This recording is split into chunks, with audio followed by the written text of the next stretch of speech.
Hello and welcome to the Extremis Publishing podcast.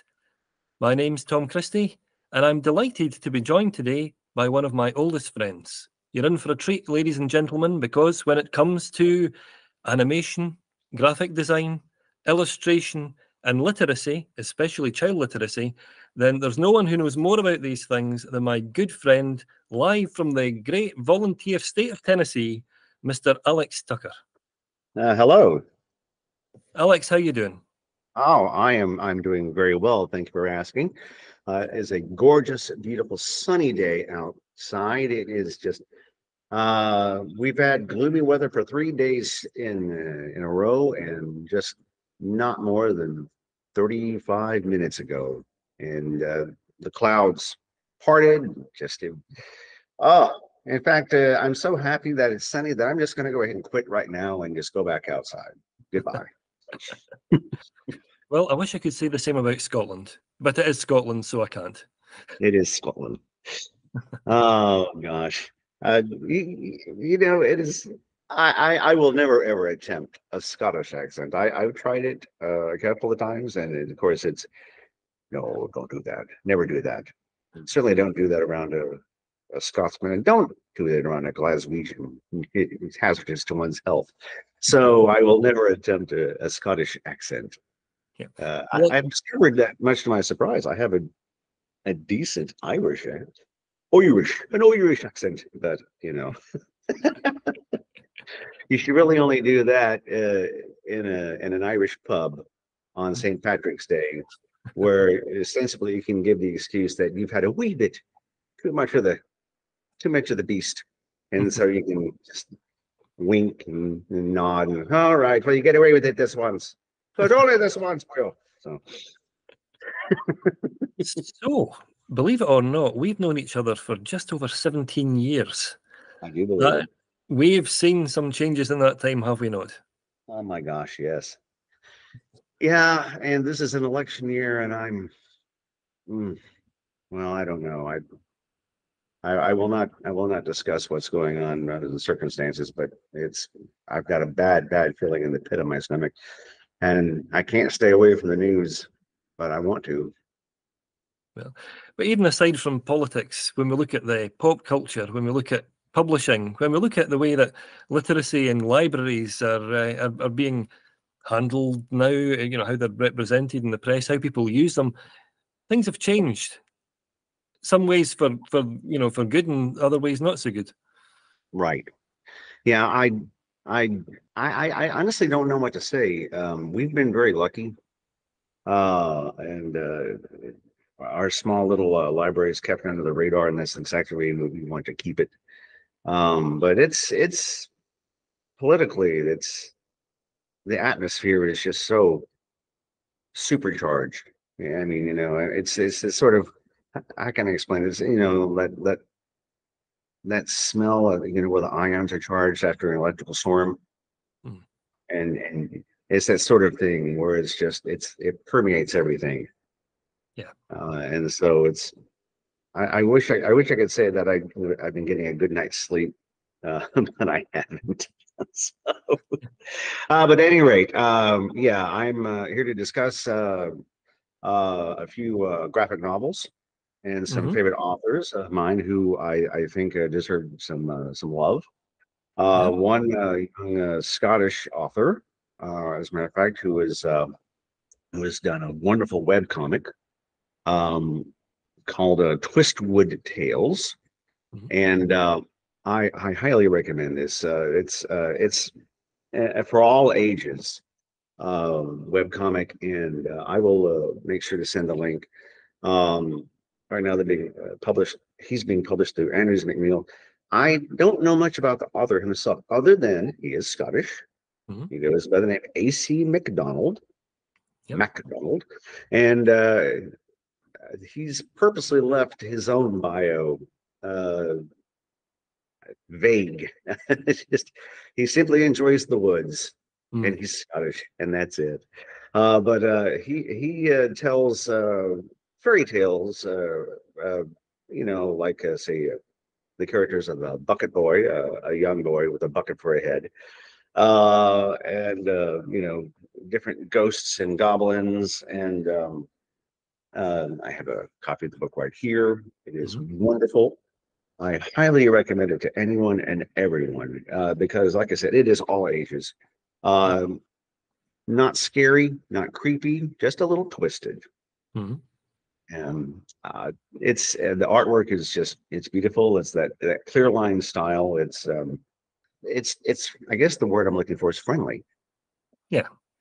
and it is just a nice warm feeling in the pit of your stomach at at the end of it. Highly recommended. Also recommend Ted Nafa's Witch for Hire. Hmm. Uh, Ted has been doing, I suppose, hmm, how can I put it? Sort of a cutesy slash gothic um, artwork for a very long time. He did a series called Courtney Crumrin that was very popular. And this is Witch for Hire. It is a young adult novel about a teen witch named Faye Faulkner. And she does not make a lot of friends in her high school. And things happen. She's basically sort of beset by the popular girl in school and framed for crimes she did not commit. And um, again, highly recommended for all ages. Yep. Uh, you know, uh, we do a lot of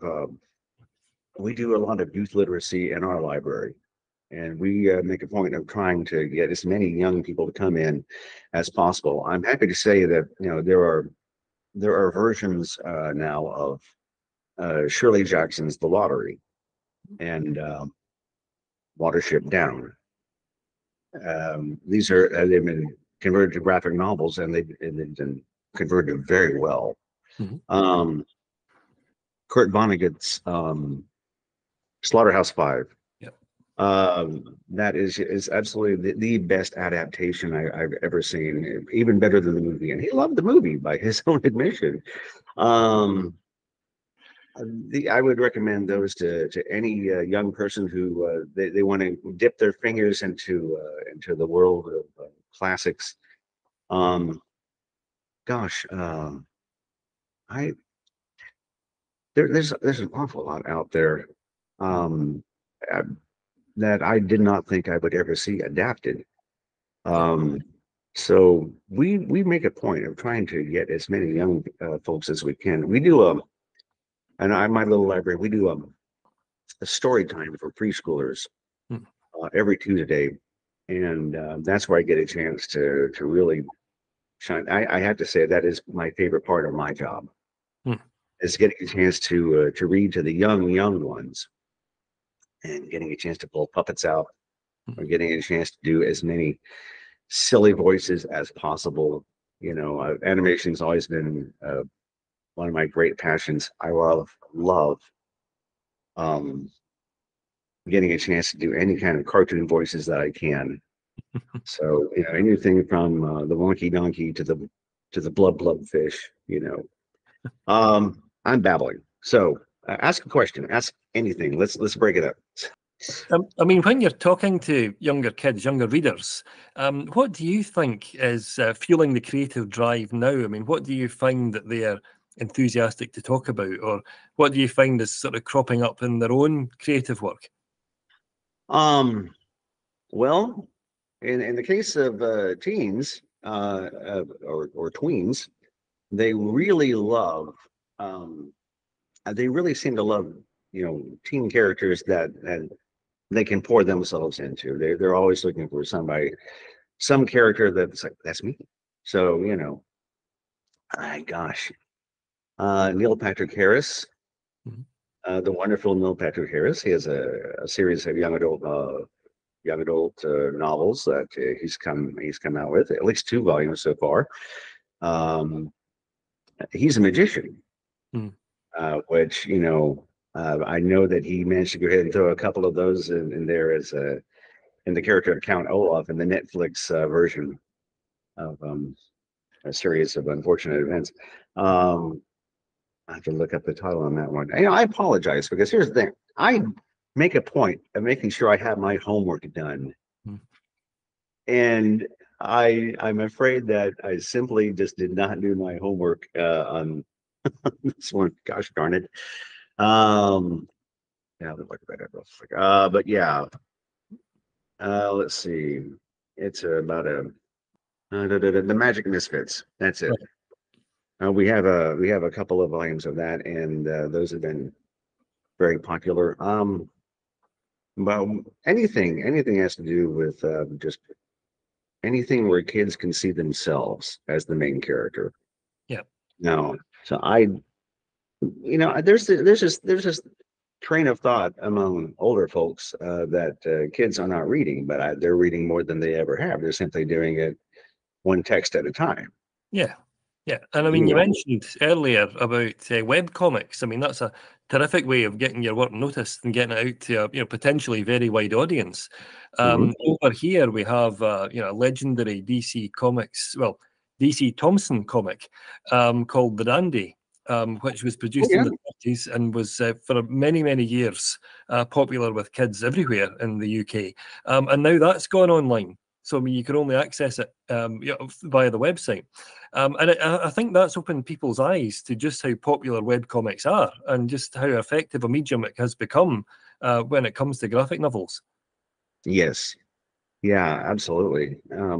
I I think it's actually really, really just leveled the playing field.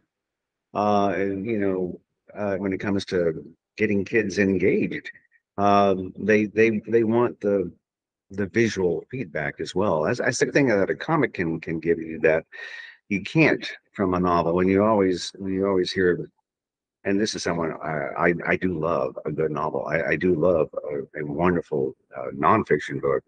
But at the same rate, there's something that he said about there's a new adaptation of The Hobbit Hmm. right now. How many people have? I'm sure just about everybody has seen the trilogy at some point, but it makes a huge difference when you have a description Mhm. of an orc army and you see an orc army. So it helps. The Yeah, visuals all help.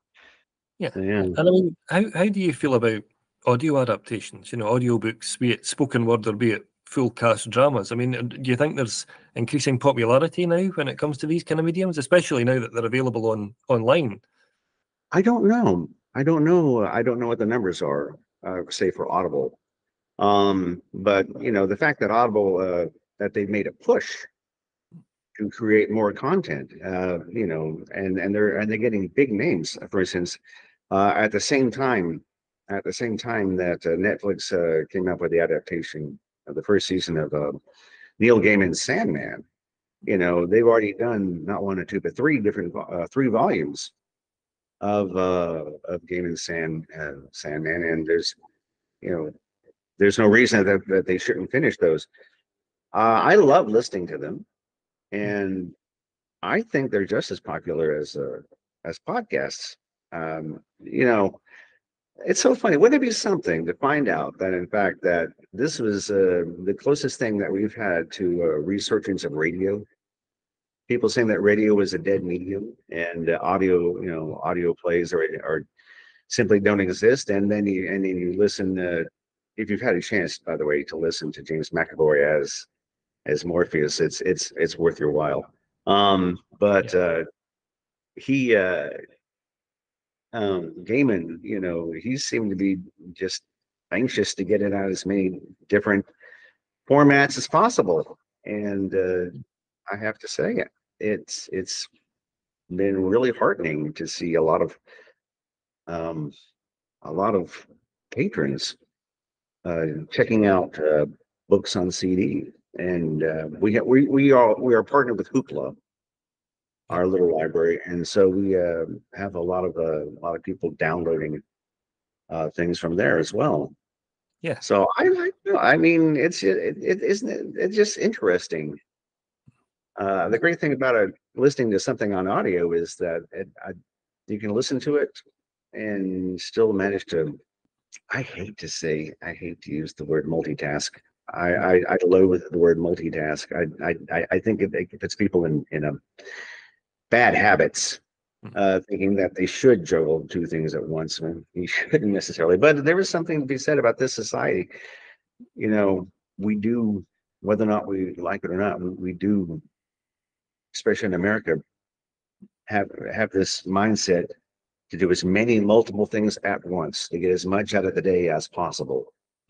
And so if a podcast, if a book on audio is successful, if that gets people absorbing content, I'm all for it. Now, here's the question. When you think about multimedia, it's impossible not to think about the Marvel Cinematic Universe. Mhm. And you look at these movies, you know, starting with Iron Man and moving through all of these various different characters, many of whom are decades old because of their origins in the comic books. We now have, of course, the TV spin offs, we have video games, we have audio dramas, and of course, it's brought so many people into the comic books who perhaps might not have been aware of them beforehand.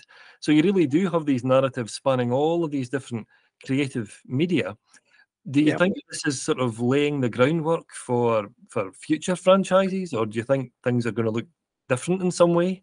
Well, you know, it's funny that you mentioned that.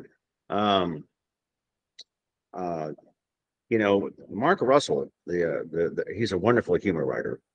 Um, he was given carte blanche to recreate certain Hanna-Barbera characters as he saw fit. So he redid the Flintstones as 8 or 12 issue maxi series. It was meant to be. It was just simply meant to be a limited series. It was nothing more than him doing social commentary on anything and everything that was interesting to him. And he just did it under the guise of the Flintstones. And it's a very melancholy book. It's funny. It's funny as all get out. You know, the character of the Great Gazoo, we find out is really not much more than a game warden. You know, prehistoric bedrock is essentially just a game preserve to these aliens. But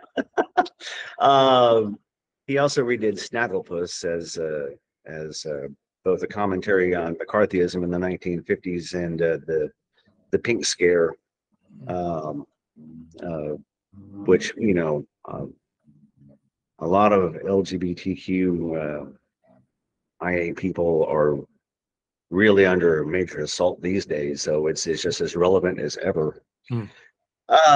But it's so interesting that you bring that up because when it comes to Marvel, there's a mentality that's going on in on their end in the actual comic publishing, and that everything that they produce has to be an event, you know. And when we were younger, comics fans, it was just, well, we're just going to read part of this story, and it's just going to go on as far as it goes on. You know, Spider-Man's having trouble paying the rent. You know, so in the next issue he fights Dr. Octopus, and he still has trouble paying the rent. And but now it's I I just can't explain. It's a marketing decision on in terms of Marvel itself, because what you're seeing on the screen, you know, on both the television shows and on the movies are stories that came out a while back. Mhm. You know, so those are longer form stories that have been truncated and put into bite-sized forms that you can enjoy. Mhm.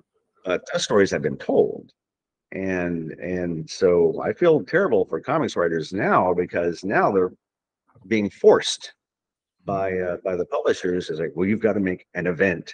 This has Mhm. got to be something special. And you know, if you go into a comic book store, if you look on the racks, you'll see, oh, here's another retelling of Batman's origin. And here's another retelling of Batman's origin and Robin's origin and Catwoman's origin. And why are we going through this over and over again? We already know them. Just tell the stories.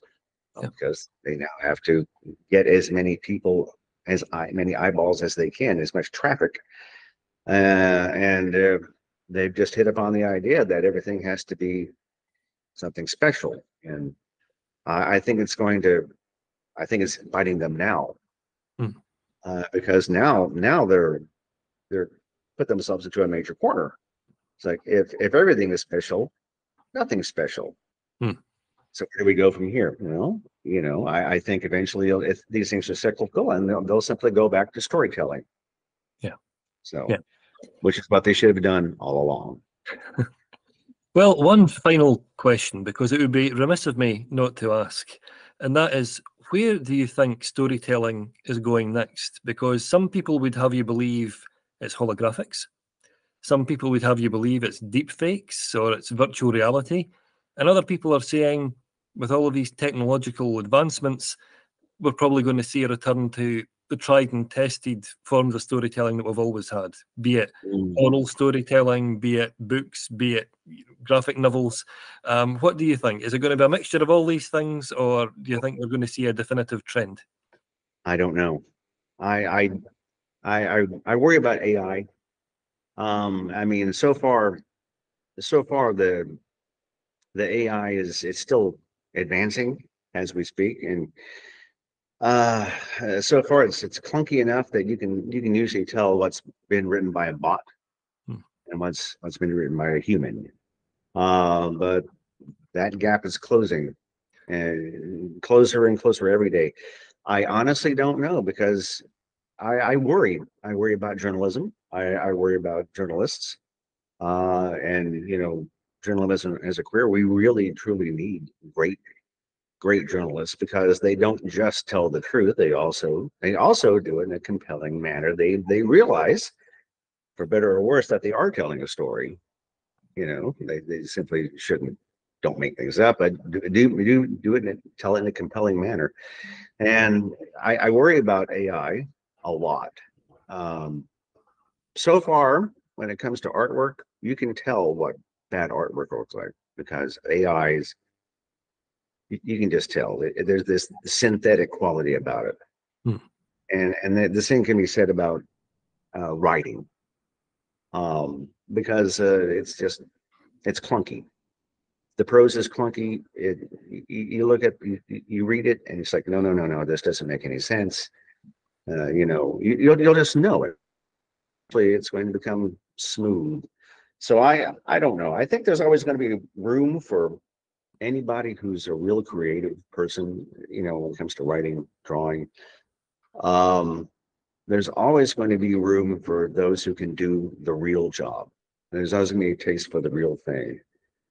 Um, but there's also going to be, you know, people who make the money and who write the checks. And they're going to go with AI as it gets better. And they're simply just going to say, why do I need a human being? And Hmm. that was the whole point of the Hollywood strikes. Was you're replacing these people, these creatives, and they know it too. And so, at the very least, they're trying to protect themselves Hmm. from the future. They've seen the writing on the wall. They know, 5 years from now, we could be having we'll probably be having a very different discussion about, oh, AI writing. Yes, they are. This is so much better that we just don't need writers anymore. I don't know. I hate being pessimistic about that. So I, I I got my fingers crossed that there's always going to be taste for the real thing, and Yeah. people will know the difference. Yeah, absolutely. And 100%, I hope you're right, because I think 2030 is the date when they believe a computer will be capable of writing a novel that's indistinguishable from a human being. So Hmm. that seems to be the deadline to watch. I've heard that. I believe it. I believe it. And so now I'm it's like, oh, well, that's so far away. It's 6 years. It's it's not so far away. Yeah. Um, Yeah, and let's I, not I forget I the wonder how Asimov, and other writers, of the day, how they would have felt about it. hmm, It's like, did they foresee this happening? yes. Yeah, that's an interesting one because when you look at those golden age sci-fi writers of the 1950s, there's a very interesting mix of the definitively analog and they, quite definitively futuristic. So you have, for instance, in Asimov's Foundation trilogy, you have people still using wind-up watches tens of thousands of years from now.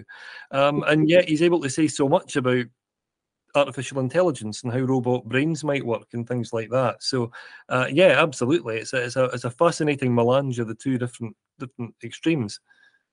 Well, I don't know. How do you feel? I mean, are you optimistic or pessimistic? Which are you, glass full or glass empty when it comes to to artificial writing? I would say my glass is probably exactly half full and half empty, because on one hand, I think the beauty of it is the fact that a computer can never accurately tell a human story. It can tell a very close approximation of it. But one of the books that were published in the last few years was The Grocer's Boy, which is all about the author's story of life in retail, working in the 1950s up until about 2005, I think. And the interesting thing about that is you could get an AI to generate a book about working in retail in Scotland, but only he could tell his story of what life was like, the people he met, the various different things that were happening at the time, and in politics and culture and in society generally. So I would like to think, just as you've mentioned, there's always an appetite for that kind of material. A computer might closely approximate it, but if it's not entirely factual, I think it will struggle to reflect its own individual experiences until, of course, AI becomes conscious, in which case it becomes a different story entirely.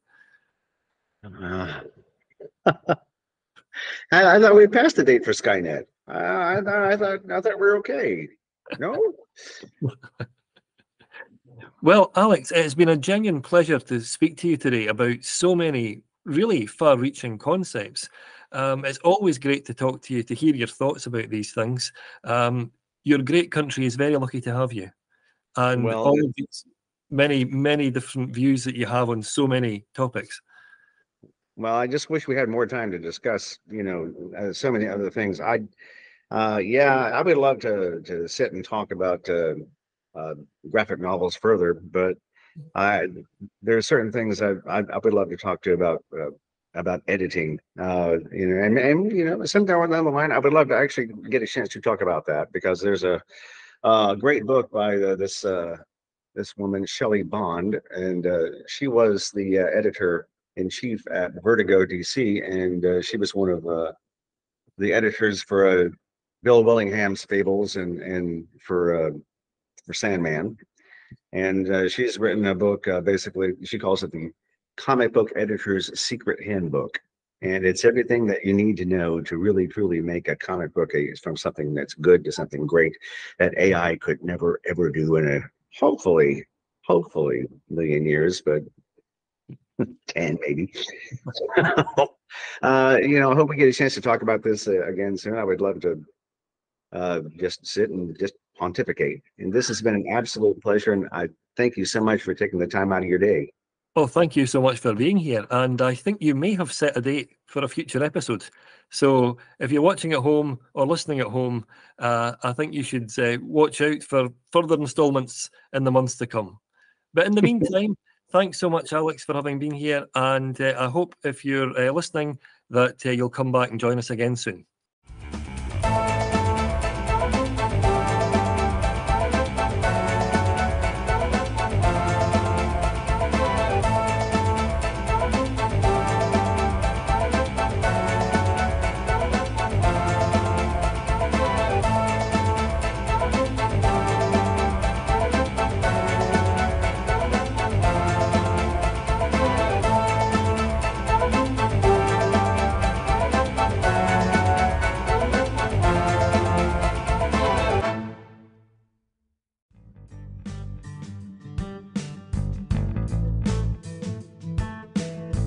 If you would like to find out more about advertising on the Extremist Publishing podcast, please visit their website at www.extremistpublishing.com for details.